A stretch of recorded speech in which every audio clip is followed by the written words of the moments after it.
আল্লাহ ইন্নী কুনতু মিনাজ জালিমিন, আমি জালিমিনদের খাতার মধ্যে নিজের নামটা উঠাইলাম। দুনিয়ার কোনো ব্যক্তি এই বিপদ থেকে আমারে বাঁচাইতে পারে না, দুনিয়ার কোনো ব্যক্তি এই মুসিবত থেকে আমাকে বাঁচাইতে পারে না। মাছের পেটে যাইয়াও ইউনুস নবী আমার মাওলারে ভুলে যায় না।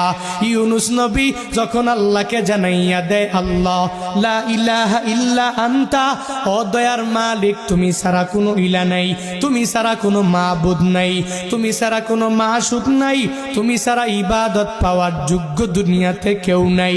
যখন ও ইউনুস নবী আমার ওই মাছের পেটের মধ্যে সিজদার মধ্যে পড়িয়া আল্লাহকে পুত পবিত্র বলে, আল্লাহ ছাড়া মাবুদ নাই এই বলে যখনই ঘোষণা দিয়া দেয় আর নিজের ব্যাপারে আল্লাহর দরবারে জানাইয়া দেয়, ও মালিক আমার ঠিক হয় নাই, নিজের নফসের উপর